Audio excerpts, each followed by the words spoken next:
Hello everyone. ये video मैंने nursery या केजी के लिए नहीं बनाई है। आज की वीडियो जो है मैंने उन बच्चों के लिए बनाई है जिनके कोर्स में टेंस स्टार्ट हो गए हैं या फिर वो टेंस सीखना चाहते हैं। तो चलिए स्टार्ट करते हैं। देखिए, जो टेंस होता है यानी कि टेंस मतलब काल। अब ये कितने होते हैं? ये होते हैं present tense, past tense, future tense. ठीक है। अब ये फर्दर डिवाइड होते हैं 4 पार्ट्स में। प्रेजेंट टेंस जैसे simple present, present continuous, present perfect, present perfect continuous. इसी तरीके से जो पास्ट टेंस है वो भी 4 पार्ट्स में डिवाइड है। Simple past, past continuous, past perfect, past perfect continuous. और फ्यूचर टेंस उसके भी 4 पार्ट्स होते हैं। Simple future, future continuous, future perfect, future perfect continuous. तो आज हम सिंपल प्रेजेंट, सिंपल पास्ट और सिंपल फ्यूचर समझेंगे। सबसे पहले देखिए, यहाँ सिंपल प्रेजेंट, इसको बोलते हैं वर्तमान काल। वर्तमान मतलब जो चल रहा है। ठीक है। तो इसके क्या होता है, जो सेंटेंस होता है उसमें सबसे पहले क्या होता है, सब्जेक्ट होता है, उसके बाद वर्ब होता है। अब सब्जेक्ट क्या है, जैसे कि ही, शी, इट, कोई भी नाम। तो हम ये देखेंगे सेंटेंस में कि अगर वो सिंगुलर है, सिंगुलर मतलब अकेला, जैसे ही है, शी है, इट है, या कोई भी नाम, रीता, सीता, राम, कुछ भी हो सकता है नाम। अगर वो एक है, सिंगुलर है, तो वहां वर्ब में एस या एस लगता है। और अगर प्लूरल है, आपका सब्जेक्ट प्लूरल है, जैसे कि दे है, यू है, वी है, आई है, या फिर ऐसा कुछ जैसे बॉयज या कुछ के बहुत सारे हैं, तो वहां पर वर्ब जो होता है वो अपनी फर्स्ट फॉर्म में होता है। तो चलिए एग्जाम्पल देखते हैं। जैसे यहाँ पे सेंटेंस है ही गोज टू स्कूल। तो यहाँ ही क्योंकि एक है तो यहाँ पर जो वर्ब है गो, उसके साथ ईएस लग गया है, तो यहाँ हो गया है ही गोज टू स्कूल। इसी तरीके से यहाँ दे देखिए, दे जो है ये प्लूरल का सेंटेंस है। यहाँ पे जो सब्जेक्ट है वो प्लूरल है, तो यहाँ पर वर्ब जो होता है वो अपनी फर्स्ट फॉर्म में है, यानी गो। तो हो गया है दे गो टू स्कूल। अब ये सेंटेंस तो थे अफर्मेटिव सेंटेंस, यानी कि सिंपल सेंटेंस जिसमें कोई नॉट नहीं आ रहा है, कोई सवाल नहीं पूछा जा रहा है, कोई इंटरोगेटिव नहीं है, क्वेश्चन का नहीं है, सिंपल सेंटेंस है। तो इसमें हमने वर्ब का एस या ईएस देख लिया। लेकिन अब अगर हमें इसी का सिंपल प्रेजेंट का निगेटिव सेंटेंस बनाना है, तो उसके लिए जो रूल गोज या गो यानी मतलब सिंगुलर या प्लूरल के लिए है वही है, लेकिन उनमें नॉट लग जाता है।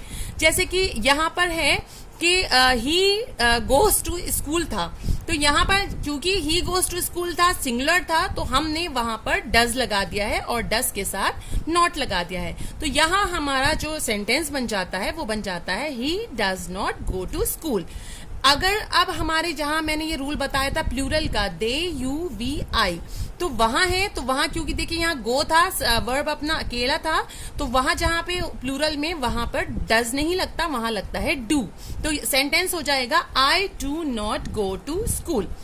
तो अब इसके बाद सेंटेंस आता है इंटेरोगेटिव सेंटेंस, यानी कि क्वेश्चन वाले सेंटेंस। तो उसमें क्या होता है कि उसमें जो होता है, यहाँ जैसे जहां डज लगता है वहां पर स्टार्टिंग में जहां पे यहाँ आपने सेंटेंस में गोज लिखा है, वहां पर स्टार्टिंग में डज आ जाता है, यानी कि does he go to school. और जहां पे प्लूरल का कुछ भी होगा वहां पे आपके स्टार्टिंग में डू आ जाएगा, तो do I go to school. तो सिंपल देखिए आप, जैसे he goes to school affirmative sentence है, इसका निगेटिव बनाना है तो ये चेंज हो जाएगा he does not go to school, और इसका इंटेरोगेटिव बनाना है तो हो जाएगा does he go to school. अब आता है सेकेंड जो हमें समझाना है, वो है simple past tense. Simple past tense में क्या होता है कि उसको बोलते हैं भूतकाल, यानी कि बीती हुई कोई बात या बीता हुआ कल। तो उसके लिए सेंटेंस में क्या होता है कि सब्जेक्ट सेंटेंस में पहले सब्जेक्ट होता है, फिर क्या होता है, वर्ब अपनी सेकंड फॉर्म में होता है। तो अब इसमें क्या होता है कि वर्ब के लिए ये नहीं है कि आप ही, शी, इट या कोई अलग अलग जो भी है सब ही, शी, इट या कोई नाम, यू, दे, वी, आई, कोई भी सिंगुलर या प्लूरल, सब में वर्ब अपनी सेकंड फॉर्म में होता है। जैसे कि यहाँ पे देखिए सेंटेंस है इसका सिंपल पास्ट टेंस का, रवि वेंट टू स्कूल। तो सबसे पहले हमें पहचानना होगा कि सेंटेंस कौन सा है। तो देखिए यहाँ हमने देखा वर्ब जो है वो सेकंड फॉर्म में है, क्योंकि अगर ये गो का सेकंड फॉर्म वेंट है तो यहाँ हो गया रवि वेंट टू स्कूल। तो अब अगर हमें इसका नेगेटिव बनाना है यानी नॉट वाला सेंटेंस बनाना है तो हम देखेंगे वर्ब क्या है उसका। तो यहाँ वर्ब सेकंड फॉर्म में है, इट मीन्स कि यहाँ पर हम सेकंड फॉर्म वाला जहां वर्ब होता है वहां सेंटेंस में डिड प्लस नॉट लगा देते हैं, यानी कि रवि वेंट टू स्कूल का नेगेटिव हो जाएगा रवि डिड नॉट, और यहाँ जो वेंट है उसकी वर्ब की फर्स्ट फॉर्म आ जाती है गो। तो क्या हुआ, जब हमने डिड नॉट कहीं लगाते हैं तो उसमें सेंटेंस में फिर वर्ब अपनी फर्स्ट फॉर्म में आ जाता है। तो Ravi did not go to school. अब देखिए ये क्या हो गया, sentence subject plus did not plus verb अपनी फर्स्ट फॉर्म में।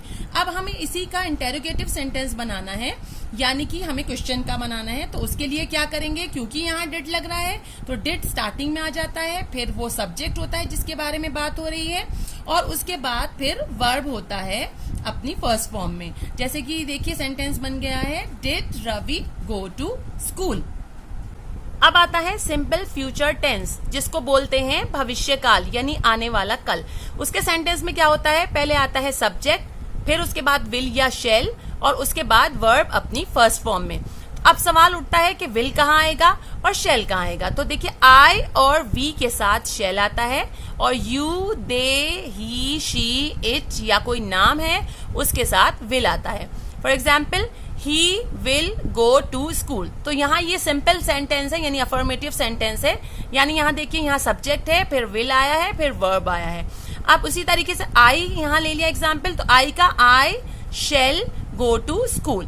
अब इसी का हमें अगर नेगेटिव बनाना है तो उसमें क्या रूल होता है कि यहाँ पे पहले सब्जेक्ट होता है, फिर विल या शेल होता है, और उसके बाद नॉट लगता है। For example he will not go to school. अब इसी का हमें सिंपल फ्यूचर टेंस का अगर हमें क्वेश्चन का बनाना है, इंटरोगेटिव सेंटेंस बनाना है, तो जहां विल लग रहा है वहां स्टार्टिंग में विल आ जाता है, will he go to school, और अगर सेंटेंस में शेल लगा है तो स्टार्टिंग में शेल आ जाएगा, और जैसे shall I go to school या shall we go to school. तो बच्चों आज हम यही 3 टेंस समझेंगे, और आपको मेरी इस वीडियो से कुछ हेल्प मिली हो तो आप मेरी वीडियो को लाइक जरूर कीजिएगा, शेयर कीजिएगा ताकि और लोग भी समझ सके, और मेरे चैनल को सब्सक्राइब कीजिएगा ताकि आपको आने वाली वीडियोस का नोटिफिकेशन मिलता रहे, क्योंकि अभी हमने सिर्फ ये 3 टेंस समझे हैं, आगे भी हम ये टेंस समझेंगे। तो तब तक के लिए आप प्रैक्टिस कीजिए।